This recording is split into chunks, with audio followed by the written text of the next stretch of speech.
네, 북한의 무인기의 속수무책이었던 군의 대응에 윤석열 대통령이 이종석 국방부 장관에게 격노하며 응징보복에 나서라고 지시했습니다. 네, 우리 군은 오늘 북한의 무인기 도발을 가정한 합동 방공 훈련에 나섭니다. 이런 가운데 북한에서 나흘째 전원 회의가 이어지고 있습니다. 관련한 내용들 조한범 통일연구원 선임연구위원 모시고 이야기 나눠보겠습니다. 어서 오십시오, 위원님. 안녕하세요. 예. 지금 국방 관련해서는 북한 무인기 도발에 따른 상황들로 계속 연일 보도가 되고 있습니다. 윤석열 대통령 오늘 대전에 국방과학연구원을 방문해서 이런 무기 체계 개발 상황 등을 점검할 텐데 국방부 장관도 그렇고요. 전군의 이제 수장들이 다들 수행을 합니다. 상당한 의미가 있다고 보여지는데 어떻게 평가하십니까? 지금 이제 적절한 행보라고 보여지고요. 왜냐하면 지금 방공망에 문제가 있다는 게 확인이 됐기 때문에 거기다 이제 무인기가 수도권 북부까지 왔으니까 네. 일반 민심이 우려가 상당히 크죠. 그러니까 여기에 대해서 적절한 행보라고 보여지고요. 따라서 향후 이번에 드러났던 허점들을 보완하는 중요한 계기가 될 수 있다 이렇게 볼 수 있고요. 예. 다만 이제 한 가지 지적할 부분은 예. 지금 현존하는 미국을 포함하는 세계 최고의 군사 강국이라 하더라도 드론만을 특화해서 이 방공을 하거나 제거하기 위해서 만들어진 무기 체계는 없습니다. 그러니까 드론이라는 기존의 무기 체계를 가지고 드론을 잡는 형태고 드론만을 잡는 무기 체계는 지금 개발 단계예요. 그러니까 드론은 만능이 아닙니다. 그러니까 초기 전장에 투입이 돼서 지금 대응이 어려운 거지. 지금 우리 군도 여러 가지 대응 체계가 있거든요. 북한의 위협은 무인기만 있는 건 아니거든요. 네. 그러니까 이번에 논란 가슴으로 무인기의 모든 전력을 투입한다고 그러는 건 제가 보기엔 낭비예요. 그러니까 적절한 대응 체계를 강구하는 게 중요하지. 이런 어떤 그 여러 가지 지금 조성된 어떤 불안감 이런 것 때문에 무인기에만 특화된 과도한 투자는 바람직하지 않다. 그리고 무인기 대응 체계는 개발되고 있기 때문에 시간이 지나면은 효과적인 대응이 가능합니다. 그 부분은 좀 주목할 필요가 있어요. 오늘 국방과학연구소 방문하는 거지 국민들의 불안감을 어느 정도 잠재우기 위한 정치적인 의미에서 바람직하다라고 이야기를 해주셨는데 국방과학연구소에서 지금 수행하고 있는 업무가 어떤 것이기에 이 부분 여기를 방문한 거라고 보십니까?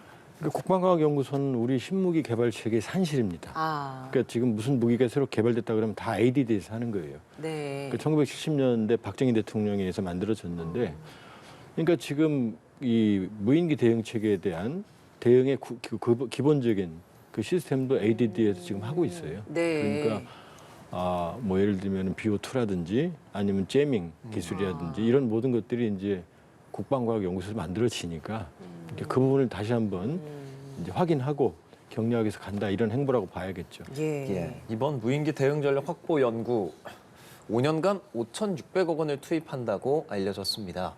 이 정도 규모가 어느 정도 규모고 어떤 부분에 있어서 우리가 전력을 확보하게 되고 어떠한 무기 체계라든지 레이더 등을 가져오게 되는 걸까요? 지금 이제 무인기에 대해서는 지금 그러니까 아제르바이잔, 아르메니아, 나고르노 카라바흐 전쟁에서 무인기 거의 전쟁의 향배를 결정을 했어요. 맞습니다. 그다음에 우크라이나 전쟁에서도 무인기 역할이 지금 크죠. 네. 그다음에 가장 충격적인 사건 중에 하나였던 흑해함대 러시아 모스크바 기함도 무인기로 이제 그 근접 방어 무기 체계에 시선을 돌린 다음에 구형의 대한 미사일로 타격을 했거든요. 그러니까 무인기가 지금 마치 만능처럼 지금 게임 이제 체인저 뭐 이렇게 게임 체인저로 표현되잖아요. 근데 그렇지 않습니다. 왜냐하면 무인기는 소형이고 무인이고 경량이고 속도가 느리기 때문에 초기에 적용됐기 때문에 이게 어려운 거지. 개발되는 그러니까 창만 있고 방패는 없는 거거든요. 지금 방패를 만들고 있어요. 그러니까 예를 들면 지금 5,600억 원을 투자하게 되면 완전히 새로운 무기 체계를 개발하는 게 아니라 기존에 있는 무기 체계, 대공 방어 체계, 예를 들면 비호나 비호 복합, 그다음에 천마나 아니면 신궁 같은 이런 무기 체계들. 그다음에 이제 무인기 대응은 하드킬과 소프트킬 두 가지가 있거든요. 하드킬은 요격하는 거. 소프트킬은 무인기는 이제 근거리에서는 리모트 컨트롤로 조정을 하고 원거리에서는 이제 GPS를 장착한 내비게이션으로 장착된 프로그래밍 따라 운행을 하거든요. 근데 이걸 결혼하면은 이 항로를 잃어버리거든요. 추락하거나. 이미 제밍으로는 성공을 했어요. 미국도 성공하고 우리도 성공을 했고. 그런 부분에 투자를 한다고 그러면 완전히 대응이 어려운 건 아니다. 충분히 가능하다 이렇게 볼 수 있죠. 어제 예정된 일정도 취소하고 이 관련된 것들을 점검하는 회의도 진행을 했고 오늘 이렇게 대통령 동선이 사실 사전에 공개되는 것이 굉장히 이례적인 상황인데 이렇게 공개까지 됐습니다. 북한에게 보내는 메시지도 있을 것 같거든요. 어떤 의미라고 보십니까? 북한에게 보내는 이제 우리가 일단 당했으니까 이제 조금 여러 가지 면에서 지금 우리 국방력이나 방공 체계에서 약간 문제가 드러나는 건 사실이죠. 그런데 좀 더 엄밀히 들여다보면 북한의 무인기가 최초로 식별된 게 2014년이에요. 그리고 마지막 식별된 게 2017년이고. 그쵸. 그런데 이게 다 우리가 탐지한 게 아니라 돌아가던 북한 무인기가 추락한 잔해를 수거한 거예요. 심지어는 이 서울이 아니라 대구 지난 성주 사드포대까지도 비행을 하고 갔던 그 있던 지역 사이트까지도 우리가 확인을 했거든요. 네. 근데 이번에는 북한의 무인기를 북측 지역에서부터 우리가 확인을 했어요. 그러니까 이 국지방공 레이더를 도입을 해서 탐지까지는 이제 진보를 한 거죠. 근데 이제 요격 부분에서는 사실은 이번에는 여러 가지 이제 그 빈틈을 노리고 왔기 때문에 쉽지가 않았죠. 네. 거기다 이제 인구 밀집 지역 수도권이기 때문에 대공포 체계는 단발로 맞추는 히트킬보다는 일종의 화망을 구성하는 개념이거든요. 그렇죠. 그러면 가장 구경이 작은 벌컨 포대도 20mm입니다. 구경이. 그리고 비오는 30mm거든요. 예. 그러니까 이게 낙탄이 되면 혹은 유탄이 되면 민가에 떨어지면 피해가 어마어마하거든요. 무인기 하나 잡으려고 우리 민가에 피해가 갈 수는 없거든요. 그러니까 군의 어려운 점도 충분히 있었다라고 볼 수 있고요. 예. 그리고 또 하나는 우리가 대응으로 무인기를 북측에 보냈는데 북한은 대응을 못했어요. 탐지도 못했고 요격도 못했습니다. 그렇기 때문에 이번에 여러 가지 어떤 그런 문제점이 있는 것처럼 보여지지만 예. 개선되고 있는 과정이다라고 볼 수 있어요. 아. 그런데 이제 여러 가지로 이게 경보가 울렸고 그다음에 초기부터 이제 공개가 됐고 그러면서 국민 불안이 이제 커진 거거든요. 이제 커진 상황이니까 민심을 안정시킬 필요가 있으니까 지금 이런 공개적인 행보가 있는 거고 또 이게 효과가 있죠. 왜냐하면은 이제 그동안 알고는 있었지만 예. 이 복합적인 방어 체계를 구성하는데 약간 빈틈이 있었던 건 사실이거든요. 그러니까 이 부분에 빈틈을 메운다 그러면 충분히 예. 완벽하진 전화위복이 될 수 않지만 있다. 그럼요. 예. 충분히 방어가 가능하다 이렇게 볼 수 예. 있어요. 그러니까 그동안 훈련이 부족해서 뭐 대응하지 못했다 이런 식으로 비판하기에는 좀 어려움이 있다는 말씀도 해주시는 건데. 예, 그거는 사실은 예. 물론 훈련을 뭐 더 많이 했다면 더 체계가 더 강화될 수 있겠죠. 당장 예. 뭐 방공 훈련 하잖아요. 예. 그런데 말씀드렸지만 드론을 잡기 위한 무기 체계가 있는 게 아니고 그렇습니다. 기존에 저고도로 침투하는 적의 AN2기라든지 헬기라든지 아니면 저고도로 되는 적 전투기를 잡는 게 우리 방공 시스템이거든요. 그러니까 지금 이번에 떴던 F-15, KA-1, 그다음에 코브라 아파치 헬기, 500M 이런 것들은 드론을 잡는 무기 체계가 아니에요. 예. 실제로 잡기도 어렵습니다. 그러면 이제 지상에 있는 방공 체계로 해야 되는데 이번에 고도가 3km였거든요. 그런데 비오나 벌컨이라는 화망을 구성하는데 3km까지 못 가요. 그다음에 지금 데이터 링크가 안 돼 있기 때문에 국지 방공 레이더에서 잡은 그런 레이더 정보를 비오나 벌컨으로 연동해서 맞추는 게 아니거든요. 예. 그러니까 뭐 비오나 벌컨에서 못 잡았다. 잡을 수가 없게 돼 있어요. 지금 구조적으로. 그러니까 훈련만의 문제는 아니다. 그러니까 구조적인 무기 체계 시스템의 문제였고 다만 이것을 연동하는 좀 더 효과적. 예를 들면 지금 수도권이 인구 밀집 지역이니까 드론이 남하할 수 있을 만한 MDL이나 무인지대에 만일에 벌컨 시스템이나 아니면 비오 이 자주 방공 체계를 갖다 놨으면 그때는 좀 더 이제 그 여유 있게 사격할 수 있었겠죠. 이런 부분이 아쉬운 거지 단지 훈련만의 문제는 아니다 이렇게 볼 수 있어요. 예.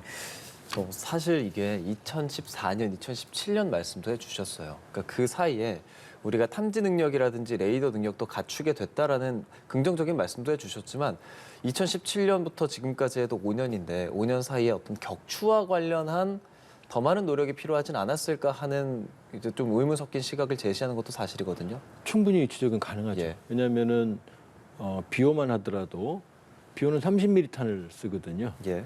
그런데 이제 30mm 탄은 히트킬이에요. 근데 한 발을 맞춰야 됩니다.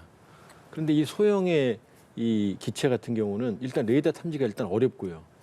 그러면은 근접 신관, 일종의 이제 공중 산탄 효과가 있는 40mm 탄을 써야 되거든요. 그래서 40mm 탄 개발돼 있어요.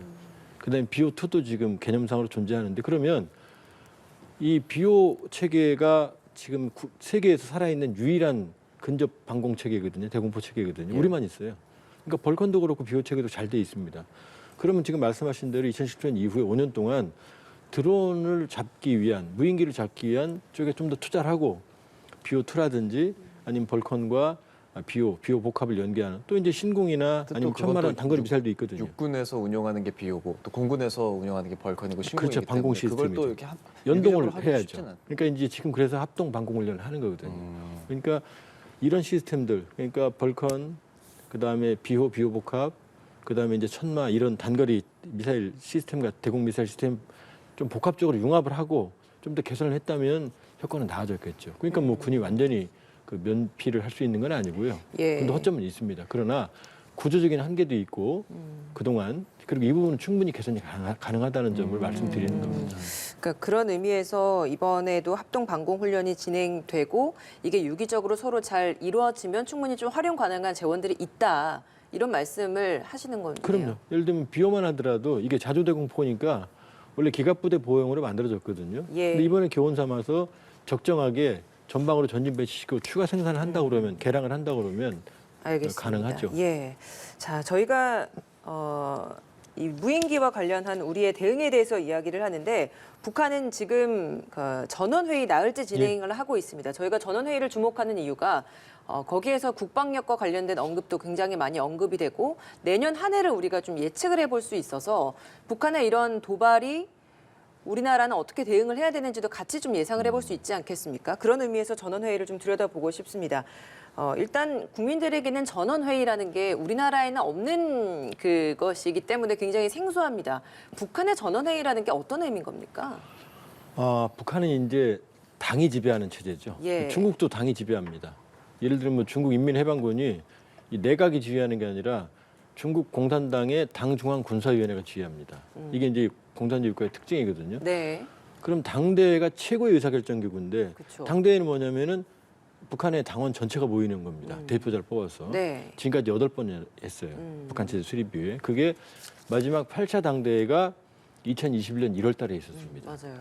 그러면 이제 원래는 5년마다 당대회를 열게 돼 있거든요. 근데 이제 그렇게는 안 되죠. 그런데 5년마다 당대회를 여는데 이 사이에 중요한 결정을 할 거 아니에요. 네. 그러면 이 노동당의 중앙위원과 후보위원이 있어요. 이 사람들 합치면 한 250명 됩니다. 네. 예. 이 사람들이 전체가 모이는 게 전원회의고 그다음에 전원회의 확대회는 뭐냐면 여기에 내각이나 군이나 이런 사람들이 방청을 하는 거예요. 관련자들이. 그러니까 지금 8차 당대회 이후에 6번째 제6차 전원회의가 지금 27일부터 열리는 겁니다. 네. 그럼 보통 전원회의는 한 2, 3일 하거든요. 네. 근데 지난해 5일 했어요. 최장이었습니다. 27일부터. 어. 근데 이번에 26일부터 엿새 열렸으니까 동안 열린다고. 예, 왜냐하면 지난해 기준으로 봤을 때 연말까지 갈 것 같아요. 어. 왜냐하면 지난해 5일 동안 할 때 김정은이 이틀 동안 보고를 했거든요. 예. 근데 이번에 하루 들었는데 3일 동안 보고를 했어요. 그럼 3일째 이제 김정은 보고를 청취하고 이걸 토대로 각 분과위원회를 그러니까 결정서 보고라는 초안을 게 이제 쉽게 얘기하면 한 해 동안 우리는 이러이러했습니다. 북한은 상황은 지금 이러했습니다. 그리고 앞으로는 이렇게 할 겁니다. 이렇게 할 겁니다라는 걸 김정은 위원장이 직접 밝힌다라는 거죠. 이례적으로 3일 동안 보고를 했어요. 그 3일 동안 보고를 하면 이걸 갖고 이제 결정서 초안을 만드는 분과위원회가 만들어지고 네. 예산심의에 들어갑니다. 그럼 이제 마지막에 결정서를 채택을 하고 김정은 위원장이 결론 연설을 해요. 이제 그렇게 보면 이번에는 6일 동안 할 것 같고 또 하나는 김정은 집권 이후에 전원회의 13번 했거든요. 네. 그러니까 지난번 7기 때는 6번 했어요. 근데 지금 2년 만에 6번 하거든요. 근데 김정은 체제의 특징이 뭐냐면 위기가 생기거나 어려움이 발생을 하면 전원회의를 꼭 열어요. 그러니까 자주 연다는 얘기는 그만큼 어렵다는 얘기고요. 3일 동안 총화보고를 했다는 얘기도 여러 가지 어려움에 대한 보고 그리고 이제 향후 대응을 이제 예고하는 건데 보통 전원회의는 이제 내부 문제가 중심이거든요. 근데 이번에는 특징이 뭐냐면 조선반도 정세, 그 다음에 대적 관계, 이게 남한이거든요. 예. 여기에 대해서 대외 사업의 원칙, 대적 투쟁 방향을 제시했다라고 얘기를 했고요. 첫날, 그 다음에 국방력 강화의 새로운 핵심 목표들을 제시했다 이런 얘기가 나오거든요. 예. 그러니까 내부의 어려움도 있지만 지금 지난해 올해 보면 가장 많은 미사일을 발사했고 대남 대미 초강경 행보를 보이고 있거든요. 그러니까 내부 문제도 있지만 그러나 이번의 경우에는 대남 대미 강경한 노선이 천명될 가능성도 충분히 있어 보입니다. 그럼 말씀해주신 것처럼 이렇게 전원 회의에서 올해 국가 사업에 대해서 결산하고 내년에 대해서 이렇게 방향성을 발표하는 건데 지금까지 발표된 내용을 보면 북한이 올 한 해를 어떻게 평가하고 있는지 궁금한데요. 뭐 김정은 위원장 갈 것도 없이요. 예. 최근 연말이면 북한도 노동신문이나 조선중앙통신에서 연말 결산하거든요. 네. 유례 없는 경란, 한 나라 같으면 버티지 못할 거다 이런 얘기들이 계속 나와요. 계속 나오고 이미 김정은 위원장 지난 올해 빼고요. 올해 빼고 2021년 빼고 2020년까지만 해도 네. 김정은 위원장 집권 이후에 최대 마이너스 10% 역성장한 걸로 보여지거든요. 근데 지난해도 이것 제외하고도 마이너스 2.9% 성장이라는 추산들이 나오거든요. 올해도 개선이 전혀 안 됐어요. 그러면은 최악의 어려움이었다라고 볼 수 있고요. 그러니까 김정은 위원장이 내볼 수 있는 건 경제는 없고 허울이고 아하. 주로 국방력 강화를 보여줍니다. 지금 국내 입수는 안 됐는데요. 대외용으로 북한이 만든 달력이 있어요. 네. 내년도 달력. 네. 그걸 제가 일부 입수를 했는데 보니까 모두 국방력 부분이에요. 화성 17형, SLBM 1월부터 12월까지. 그러니까 이런 경우 처음이거든요. 그러니까 그게 국방력 강화를 보여주고 있지만 네. 그 뒤집어서 얘기하면 경제적인 성과는 전무한 거죠. 아. 지금 이례적으로 12월 기준으로 봤을 때 식량 가격이 가장 높아요. 김정은 체제에서. 그렇게 보면 딜레마. 그러니까 국방력 강화의 부분적인 성과는 있지만 정말로 민심을 추스릴 수 있는 경제 분야는 최악이다 이렇게 볼 수 있고 그래서 이 6일 동안이라는 최장의 네. 이 전원회의가 탄생한 배경이다 이렇게 볼 수 있어요. 왜 이제 과거에 고난의 행군 시기 이런 표현도 있고 뭐 허리띠를 졸라매야 한다라는 걸 주민들에게 강조한 경우가 있었잖아요. 근데 이번에는 그런 표현보다는 오히려 이제 간접적으로 국방력을 강화하는 쪽의 표현을 사용하면서 이 상황이 지금은 경제보다는 국방력을 키워야 될 때다라는 걸로 좀 의미 부여나 그런 주민 설득을 한다라고 봐야 되는 겁니까? 이미 김정은 위원장이 지난번 세포대회 때 더욱 간구한 고난의 행군 이렇게 선언을 했어요. 고난의 행군은 사실은 북한 당국이 만드는 이데올로기 개념이에요. 고난의 행군은 어려움을 겪었다는 이겨냈다는 얘기거든요. 네. 근데 북한 주민들은 고난의 행군이라고 말 안 하고요. 미공급이라고 그럽니다. 공급은 배급이거든요. 네. 배급이 완전히 중단됐어요. 언제 94, 5년부터 94, 5년부터 2000년, 네. 90년대 말까지 그때 최소 수십만 명에서 100만 명 단위가 넘어가는 사망자가 발생했거든요. 수십 명 사망한 건 북한이 유엔에 보고한 사실이에요. 근데 그것보다 더 간고한 고난을 행군한다는 얘기는 그만큼 상황이 어렵다는 이미 인정했다는 거죠. 그러니까 이제 그 부분은 계속 강조해 왔고 네. 김 위원장이 그 와중에도 국방력을 강화했다. 지금 이런 식으로 지금 선전선동을 하고 있는 거죠. 예.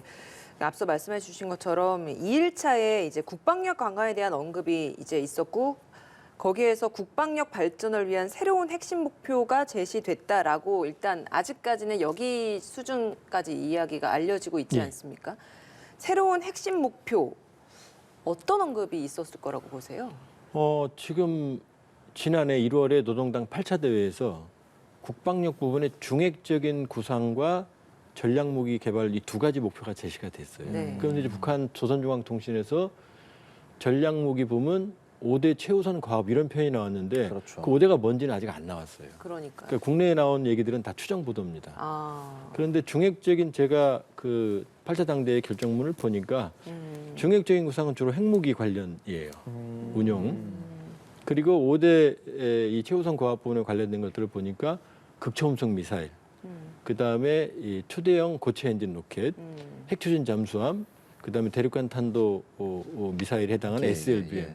그다음에 군사용 정찰위성, 그리고 이번에 이제 문제가 됐던 이 전방 종신 500km까지 정밀 정찰이 가능한 무인 정찰기 이런 게 들어있거든요. 이 부분이 예. 이제 5대 최우선 과업으로 보여져요, 현재로는. 그러면 이거 외에 최우선 과제를 새로운 핵심 과제를 낸 건지 아니면 그 5대 과업 중에 특화된 것들 몇 개를 뽑아낸 것은 아직은 지금 두고 봐야죠. 네. 그러니까 뭐 아직 말씀해주신 것처럼 그러니까 연 동안 계속 도발을 이어가면서 본인들의 무기 체계를 어느 정도 확립하고 개발하는 과정을 겪었던 북한인데 예를 들면 뭐 핵 잠수함 개발 이런 부분들은 사실 현실적으로 아직 이루어졌다고 보기 어렵지 않겠습니까? 그건 착시입니다. 왜냐하면 핵추진 잠수함은 오커스라고 예. 호주, 영국, 미국이 새로운 안보 공동체를 만들었죠. 그렇죠. 그리고 호주에게 왜냐하면 호주가 해역이 방대하고 중국을 견제할 때 재래식 잠수함으로는 능력이 한계가 있거든요. 그러니까 호주에게 영국과 미국, 핵추진 잠수함의 선진국 영국과 미국이 전폭적인 기술 이전을 해주기로 호주에게 약속을 했어요. 네. 그런데 첫 번째 핵추진 잠수함 진수 시기는 언제냐면 2030년대 중후반입니다. 그 핵추진 잠수함이 무슨 장난감이 아니에요. 그 북한 능력으로는 절대 불가한 거다, 단계적으로. 그렇게 보면 지금 이거는 남아있죠. 김 위원장이 2019년에 이미 3,000톤급으로 추정되는 SLBM 발사 가능한 잠수함 건조 현장을 방문한 적이 있거든요. 네. 아직 진수가 안 됐어요. 물론 이제 구형입니다, 저희들이 보기에. 그러니까 이런 것들은 이제 내년에 진수가 가능하죠. 그리고 지금까지 북한이 발사한 SLBM은 다 시험용 플랫폼 그 고래급에서 쏜 거지 실전 배치 잠수함이 아니거든요. 네. 그러니까 이런 3,000톤급 잠수함의 진수한 잠수함에서 SLBM 발사, 지난번에 저수지에 쐈거든요. 플랫폼이 없으니까. 그랬었죠. 이런 것들 그 다음에 이제 예고됐던 군사용 정찰위성의 발사 이런 것들은 충분히 내년에 상반기 중에도 가능한 것들이라고 볼 수 있죠. 예. 최종 회의 결과는 이 31일까지 만약에 회의가 진행이 된다면 그게 다 끝나고 나서 신년사를 대신해서 이제 그 회의 결과가 보고되는 형식으로 그동안 있어 왔기 때문에 구체적인 내용은 그 이후에나 저희가 좀 알 수 있을 것 같네요. 그리고 앞서서 또 잠시 얘기해 주셨던 부분 중에 저희가 주목해야 되는 것이 보통은 이 전체 회의가 전원 회의가 북한 내부 문제에 대해서 이야기가 많이 되고 대남 이야기는 언급이 많이 안 되는데 이번에는 대적 그리고 북미, 미국, 대미 관계에 대한 이런 이야기도 언급이 됐다라는 것. 이건 저희가 어떤 식으로 받아들여야 되는 겁니까? 그러니까 정확하게는 대외관계 원칙. 그러니까 조선반도와 국제정세 정세를 분석을 했다. 김정은이. 예. 그리고 이 대외관계 원칙과 대적 투쟁 방향을 제시했다 그랬거든요. 근데 거기에서 이제 사실 대적 투쟁 방향이라고 표현이 되어 있지만 대남이라는 예, 언급은 없거든요. 대남 전략입니다. 그게. 왜냐하면 대외관계 원칙은 미국인 거고 대적 관계는 물론 미국도 들어가지만 예. 사실상 대남입니다.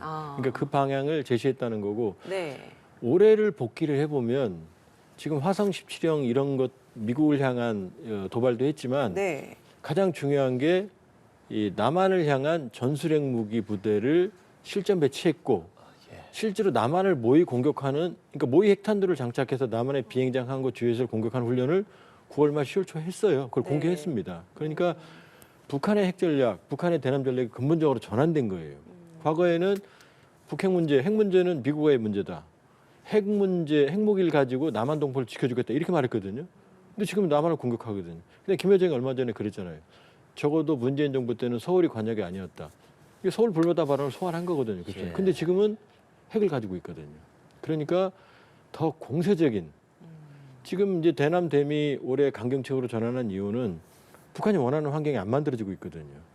지금 북한이 원하는 협상 여건이 만들어지지 않고 있거든요. 그러니까 그 대남 대미 압박을 올렸는데 윤석열 정부는 더 강경하게 나가고 바이든 정부는 지금 양보는 없다는 거거든요. 그럼 북한의 입장에서는 내년에 더 고강도의 도발, 고강도의 압박으로 더 수위를 높일 수밖에 없는 거죠. 그러니까 훨씬 더 강경한 메시지가 나올 가능성이 높아요. 예, 알겠습니다. 31일까지 회의가 진행될 걸로 보이고요. 새해 국정 운영 방향 등은 새해 1월 1일 첫날에 알려지지 않을까 싶습니다. 관련 내용은 또 그때 또 자세하게 전해드리겠습니다. 네, 오늘 조한범 통일연구원 선임연구위원과 함께했습니다. 오늘 말씀 고맙습니다. 고맙습니다, 의원님.